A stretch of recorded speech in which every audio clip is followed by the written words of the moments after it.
Punjabi radio USA पेश करता है अज दा दिन सिख इतिहास विच।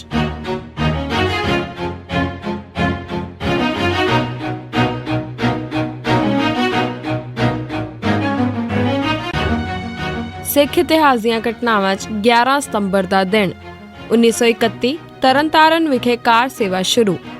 गुरु रामदास साहिब दे अहद का एक बड़ा वड्डा कदम गुरु का चक हुण अमृतसर नगर नूं कायम करना सी।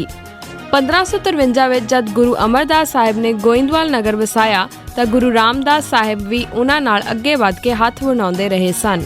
इस करके उन्हां नूं एक नवां नगर वसाउण दा बड़ा तजर्बा सी, जिस नूं उन्हां ने गुरु का चक वसाउण वास्ते बखूबी वरतिया। मगरों आपने 1564 विच तुंग सुल्तानविंड ते गुमटाली पिंडां दी जमीन 700 अकबरी रुपए दे के खरीदी ते सब तो पहला संतोखसर सरोवर दी पुटाई शुरू की। पर इस दी पुटाई अजे पूरी तरह नहीं सी हुई कि गुरु अमरदास साहिब ने भाई जेठा नूं वापस गोइंदवाल बुला लिया, क्योंकि गुरु दरबार अते नगर दा इंतजाम उन्हां कोलों इकल्लियां नहीं सी हो रहा। इस करके 1564 विच गुरु का चक नगर दी कायमी अध विचकार ही रुक गई अते अगले 10 साल तक यह नगर वस ना सकिया। 1574 विच गुरु अमरदास साहिब ज्योति जोत समा गए ते भाई जेठा चौथे गुरु बने। गुरु अमरदास साहिब दे बिंदी पुत्रा मोहन ते मोहरी नूं गोइंदवाल दी जायदाद संभाल के गुरु रामदास साहिब गुरु का चक आ गए ते इत्थे अजोके गुरुद्वारे गुरु के महल वाली थां ते घर बना के रहन लग पए। हालांकि 10 साल पहला उन्होंने संतोखसर सरोवर की पुटाई शुरू कर दी सी, पर कुछ कारणों नूं मुख रख के उन्होंने पहला अमृतसर सरोवर की पुटाई शुरू कर दी।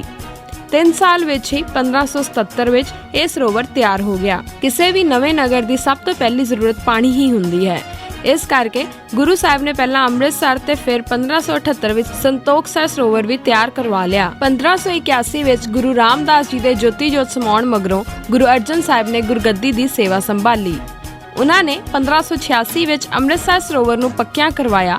2 साल मगरों संतोखसर सरोवर भी पक्का हो गया। इस समय विच संगतां दी गिणती विच भरपूर वाधा हो चुका सी। बहुत सारियां संगतां दूर दुराडियों आया करदियां सन ते ओ राह विच मौजूदा तरनतारन साहिब वाली जगह पड़ा करया करदे सन, पर इन्हां संगतां वास्ते नहाउण अते पीण दे पानी दा मसला हुंदा सी। इस मुश्किल नूं साਵੇਂ रख के गुरु अर्जन साहिब ने 1590 विच तरनतारन सरोवर दी पुटाई शुरू कीती। ਇਹ ਸਾਰੇ ਸਰੋਵਰ ਸੰਗਤਾਂ ਦੇ ਨਹਾਉਣ ਵਾਸਤੇ ਬਣਾਏ ਗਏ ਸਨ। ਮਗਰੋਂ ਜਦ ਮਹੰਤਾ ਉਦਾਸੀਆਂ ਉੱਤੇ ਨਿਰਮਲਿਆਂ ਦੇ ਹੱਥ ਹਕੂਮਤ ਆਈ ਤਾਂ ਉਹਨਾਂ ਨੇ ਇਹਨਾਂ ਸਰੋਵਰਾਂ ਨੂੰ ਅਖੌਤੀ ਤੌਰ ਤੇ ਪਵਿੱਤਰ ਗਰਦਾਨਣਾ ਸ਼ੁਰੂ ਕਰ ਦਿੱਤਾ ਤੇ ਇਹਨਾਂ ਸਰੋਵਰਾਂ ਦੇ ਪਾਣੀਆਂ ਨੂੰ ਅਖੌਤੀ ਤੌਰ ਤੇ ਅੰਮ੍ਰਿਤ ਕਰਾਰ ਦੇਣਾ ਸ਼ੁਰੂ ਕਰ ਦਿੱਤਾ। ਇਹ ਸਾਰੀ ਬ੍ਰਾਹਮਣੀ ਕਰਮ ਕਾਂਡ ਵਾਲੀ ਸੋਚ ਸੀ। 1635 ਵਿੱਚ ਗੁਰੂ ਹਰਗੋਬਿੰਦ ਸਾਹਿਬ ਵੱਲੋਂ ਕੀਰਤਪੁਰ ਚਲੇ ਜਾਣ ਮਗਰੋਂ ਸੰਗਤਾਂ ਨੇ ਗੁਰੂ ਕਾ ਚੱਕ ਆਉਣਾ ਤਕਰੀਬਨ ਬੰਦ ਹੀ ਕਰ ਦਿੱਤਾ। ਇਸ ਕਰਕੇ ਅੰਮ੍ਰਿਤਸਰ ਦਰਬਾਰ ਸਾਹਿਬ ਦਾ ਸਰੋਵਰ, ਸੰਤੋਖਸਰ ਤੇ ਸ਼ਹਿਰ ਦੇ ਹੋਰ ਸਰੋਵਰਾਂ ਅਤੇ ਤਰਨਤਾਰਨ ਸਰੋਵਰ ਦੀ ਸੇਵਾ ਸੰਭਾਲ ਬਹੁਤ ਘੱਟ ਹੋਈ। ਸਿੱਖ ਮਿਸਲ ਕਾਲ ਅਤੇ ਰਣਜੀਤ ਸਿੰਘ ਕਾਲ ਵੇਲੇ ਵੀ ਤਰਨਤਾਰਨ ਤਾਂ ਭਾਵੇਂ ਮਹੰਤਾਂ ਦੇ ਕਬਜ਼ੇ ਵਿੱਚ ਸੀ ਤੇ ਉਹ ਸਾਰਾ ਚੜਾਵਾ ਹਜ਼ਮ ਕਰ ਜਾਂਦੇ ਸਨ, ਪਰ ਇੱਥੇ ਦਾ ਸਰੋਵਰ ਤਾਂ ਤਕਰੀਬਨ ਨਜ਼ਰਅੰਦਾਜ਼ ਹੀ ਰਿਹਾ। 1921 ਵਿੱਚ ਜਦ ਇਸ ਦਾ ਪ੍ਰਬੰਧ ਸ਼੍ਰੋਮਣੀ ਗੁਰਦੁਆਰਾ ਪ੍ਰਬੰਧਕ ਕਮੇਟੀ ਦੇ ਕਬਜ਼ੇ ਹੇਠ ਆਇਆ ਤਾਂ ਇਸ ਦੀ ਸੇਵਾ ਸੰਭਾਲ ਵੱਲ ਵੀ ਖਿਆਲ ਗਿਆ, ਪਰ ਅਗਲੇ 10 ਸਾਲ ਤੱਕ ਇਹ ਪ੍ਰੋਜੈਕਟ ਸ਼ੁਰੂ ਨਾ ਕੀਤਾ ਜਾ ਸਕਿਆ। ਅਖੀਰ ਤਰਨਤਾਰਨ ਸਰੋਵਰ ਦੀ ਕਾਰ ਸੇਵਾ 11 ਸਤੰਬਰ 1931 ਦੇ ਦਿਨ ਸ਼ੁਰੂ ਹੋਈ, ਜੋ ਕੁਝ ਹੀ ਦਿਨਾਂ ਵਿੱਚ ਪੂਰੀ ਕਰ ਲਈ ਗਈ। 1991 ਖਾਲਿਸਤਾਨ ਦੀ ਤਵਾਰੀਖ ਦਾ ਸਭ ਤੋਂ ਲੰਮਾ ਅਸਲ ਮੁਕਾਬਲਾ ਹੋਇਆ। 11 ਸਤੰਬਰ 1991 ਦੇ ਦਿਨ ਪੁਲਿਸ ਨੂੰ ਮੁਖਬਰੀ ਮਿਲੀ ਕਿ ਬੋਲੋਵਾਲੀ ਪਿੰਡ ਵਿੱਚ ਦਸ਼ਮੇਸ਼ ਰੈਜੀਮੈਂਟ ਦੇ ਮੁਖੀ ਸੀਤਲ ਸਿੰਘ ਮੱਤੇਵਾਲ ਅਤੇ ਉਸ ਦੇ ਕੁਝ ਸਾਥੀ ਮੌਜੂਦ ਹਨ। ਹਜ਼ਾਰਾਂ ਦੀ ਗਿਣਤੀ ਵਿੱਚ ਖਾੜਕੂਆਂ ਮੁਤਾਬਿਕ 12,000 ਪੁਲਿਸ, CRP ਤੇ ਦੂਜੀਆਂ ਫੋਰਸਿਸ ਦੇ ਫੌਜੀਆਂ ਨੇ ਹਰ ਤਰ੍ਹਾਂ ਦਾ ਅਸਲਾ ਲੈ ਕੇ ਪਿੰਡ ਨੂੰ ਸਾਰੇ ਪਾਸਿਆਂ ਤੋਂ ਘੇਰ ਲਿਆ ਤੇ ਖਾੜਕੂਆਂ ਨੂੰ ਹਥਿਆਰ ਸੁੱਟਣ ਵਾਸਤੇ ਕਿਹਾ, ਪਰ ਜਦ ਉਹਨਾਂ ਨੇ ਨਾ ਕਰ ਦਿੱਤੀ ਤਾਂ ਪੁਲਿਸ ਨੇ ਉਹਨਾਂ ਤੇ ਗੋਲੀਆਂ ਵਰਾਉਣੀਆਂ ਸ਼ੁਰੂ ਕਰ ਦਿੱਤੀਆਂ। ਖਾੜਕੂਆਂ ਨੇ ਵੀ ਇਸ ਦਾ ਬਰਾਬਰ ਦਾ ਜਵਾਬ ਦਿੱਤਾ। ਇਹ ਜੰਗ 48 ਘੰਟੇ ਤੋਂ ਵੱਧ ਚੱਲੀ। ਇਸ ਦੌਰਾਨ ਪੁਲਿਸ ਤੇ ਦੂਜੀਆਂ ਫੋਰਸਿਸ ਨੇ ਖਾੜਕੂਆਂ ਤੇ ਗੋਲੇ ਵੀ ਦਾਗੇ ਤੇ ਪੁਲਿਸ ਵਾਲੇ ਬੁਲਟ ਪ੍ਰੂਫ ਟਰੈਕਟਰਾਂ ਰਾਹੀਂ ਅੱਗੇ ਵਧਣ ਦੀ ਕੋਸ਼ਿਸ਼ ਵੀ ਕਰਦੇ ਰਹੇ। ਇਸ ਲੜਾਈ ਵਿੱਚ ਬਹੁਤ ਸਾਰੇ ਸਿਪਾਹੀ ਤੇ ਦੂਜੀਆਂ ਫੋਰਸਿਸ ਦੇ ਜਵਾਨ ਮਾਰੇ ਗਏ।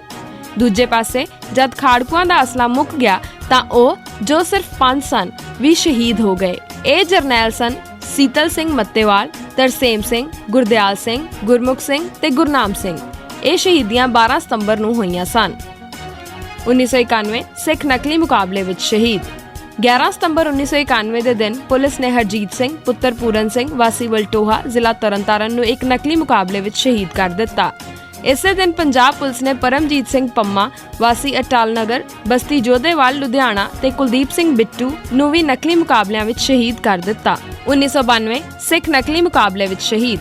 11 ਸਤੰਬਰ 1992 ਦੇ ਦਿਨ ਪੁਲਿਸ ਨੇ ਨਿਸ਼ਾਨ ਸਿੰਘ ਬੱਬਰ ਵਾਸੀ ਰਸੀਕੇ ਕਲਾਂ, ਬਾਬਾ ਗੁਰਬਚਨ ਸਿੰਘ ਦਾ ਨਿੱਕਾ ਵੀਰ ਨਿਰਵੈਰ ਸਿੰਘ, ਮਨਜੀਤ ਸਿੰਘ ਵਾਸੀ ਰਾਮਨਗਰ, ਸਵਰਨ ਸਿੰਘ ਜਵੰਦਾ, ਰੇਸ਼ਮ ਸਿੰਘ ਤੇ ਜਸਪਾਲ ਸਿੰਘ ਉਰਫ ਜੱਸਾ ਨੂੰ ਨਕਲੀ ਮੁਕਾਬਲਿਆਂ ਵਿੱਚ ਸ਼ਹੀਦ ਕਰ ਦਿੱਤਾ। ਇਹ ਸੀ ਸਿੱਖ ਇਤਿਹਾਸ ਦੀਆਂ ਘਟਨਾਵਾਂ 'ਚ 11 ਸਤੰਬਰ ਦਾ ਦਿਨ। ਸੁਣਦੇ ਰਹੋ ਪੰਜਾਬੀ ਰੇਡੀਓ USA।